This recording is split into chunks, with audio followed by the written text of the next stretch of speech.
Welcome to All Theory, No Conspiracy.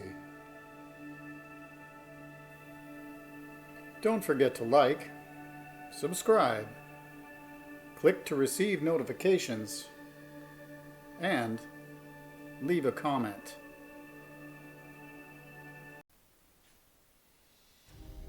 This video presents information in the form of evidentiary testimony provided by former military officers who claim to have witnessed unidentified flying objects near military installations. The sightings of these objects coincided with the malfunction of nuclear missile silos, and in one instance, an officer viewed film footage he had taken which showed an object dismantling a dummy nuclear missile in mid-flight during a test.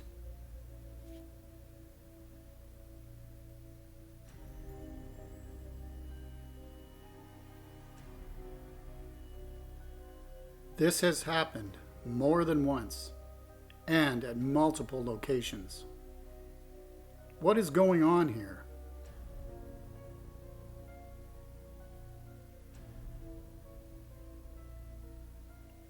Location: Malmstrom Air Force Base, Montana. Date: March 16th, 1967. Thursday morning, March 16th, 1967. Captain Eric Carlson and First Lieutenant Walt Feigl, the Echo Flight Missile Combat Crew, were below ground in the E-Flight Launch Control Center. During the early morning hours, more than one report came in from the security patrols and maintenance crews that they had seen UFOs.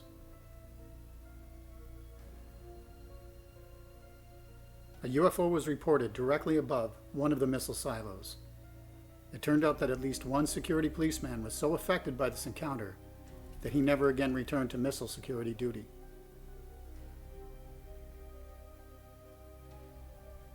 Feigl, the deputy crew commander, was briefing Carlson, the crew commander, on the flight status when the alarm horn sounded. One of the Minuteman missiles they supervised had become inoperable. Thinking that the maintenance personnel had failed to notify him that the missile was going off alert status, Feigl called the missile site.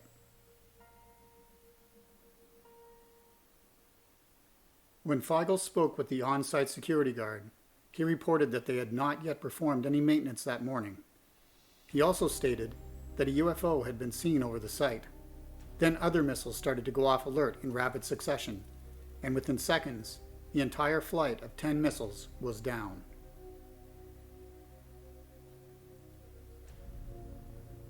When the checklist protocol had been completed for each missile site, it was discovered that each of the missiles had gone off alert status due to a guidance and control system fault. The missiles simply were not operational because, for an unexplained reason, each of their guidance and control systems had malfunctioned.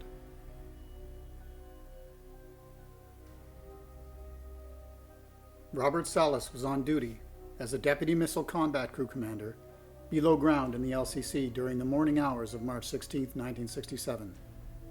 A non-commissioned officer phoned Salas at his station in the underground capsule. He reported that they had seen lights making strange maneuvers over the facility and that they weren't aircraft. Salas told the NCO to keep watching and let him know if they got any closer.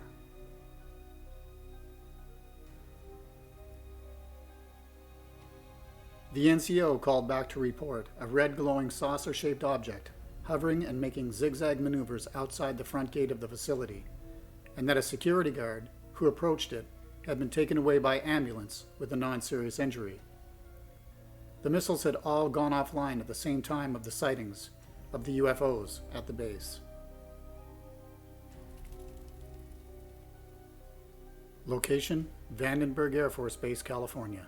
Date: September 14, 1966.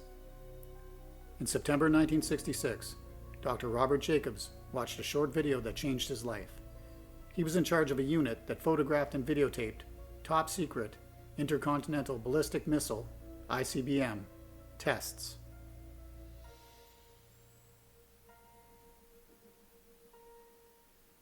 In what is now Vandenberg Space Force Base, California, Jacobs' boss, Major Mansman, asked him to install a new long-range video camera system in Big Sur. The new telescopic camera could see with clarity at up to 160 miles.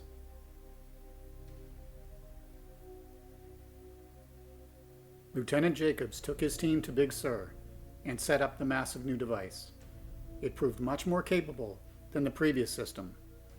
They were able to film a missile launched from Vandenberg Air Force Base and headed towards its target in the Pacific Ocean.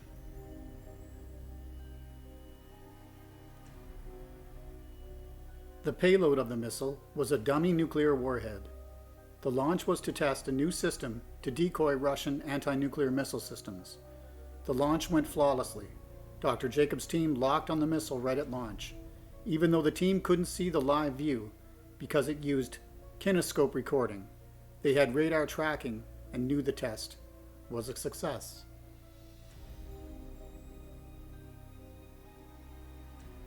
Two days later, Major Mansman called Jacobs. Jacobs went to Strategic Headquarters and reported as ordered. Jacobs said in the office there was a table and a 16mm projector. On the wall was a daylight screen. There were also two men in gray flannel suits with Jacobs and Major Mansman.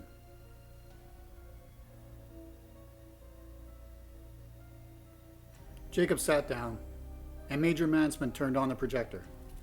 They could see the bottom three stages of the rocket clearly, from 160 miles, or 257 kilometers, away.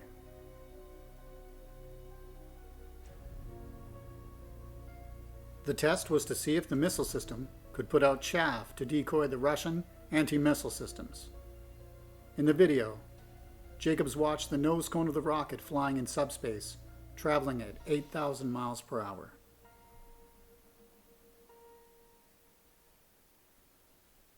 The nose cone opened as planned, and a metallic chaff cloud exited. The warhead, shaped like a giant bullet, smoothly exited the nose cone and passed the chaff. The test was going as planned to this point.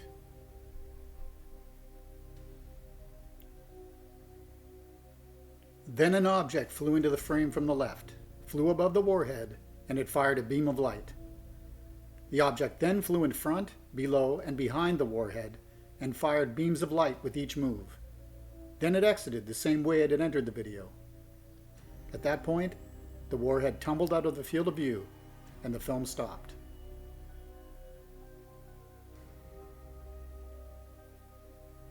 Major Mansman then asked Jacobs if he and his men had been fooling around with the film. Jacobs denied it. The Major then asked what Jacobs thought it was on the film, to which Jacobs answered, UFO. The Major demanded Jacobs never speak of the incident. Jacobs said one of the other two men in the room snipped the section of film showing the object and pocketed it. Jacobs was dismissed. Location: Minot Air Force Base, North Dakota. Date: September 1966. In September of 1966, Captain David Schindele was on duty as a missile launch crew commander when he awoke to reports of UFO sightings.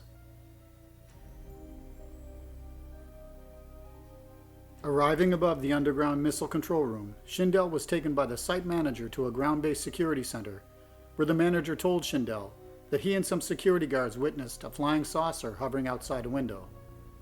Captain Schindele said the object was estimated to be 80 to 100 feet wide. After many minutes passed, the object glided to the north end of the building. At that point, it became visible to more of the security guards. The security staff were inside, peering through windows at the floating and brightly lit craft. It was a short period of time before the object took flight and instantly disappeared from view. All of the personnel who saw it knew that the object was not a helicopter. Base choppers did not fly at night, especially without notice to the facility. Schindele, by that time, had taken the elevator 60 feet below ground to the nuclear missile launch control room.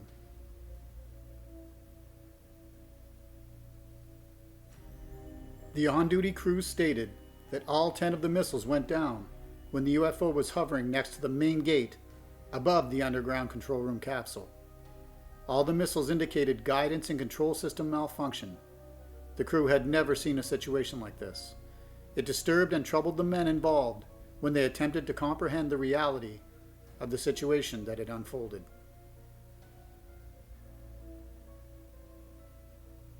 The officers who have testified before the National Press Club and various congressional hearings have stated that these shutdowns at nuclear facilities had seemed to cease in the mid-1970s with the advent of an electromagnetic pulse filter that was added to missile silos, but that the activity had commenced again in the 2010s.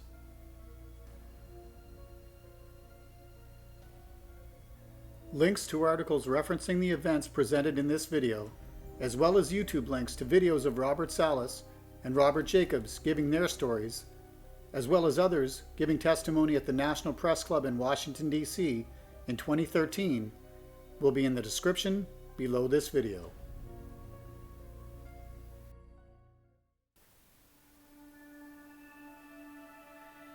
The end? Stay tuned for more content from All Theory, No Conspiracy. Thank you for watching.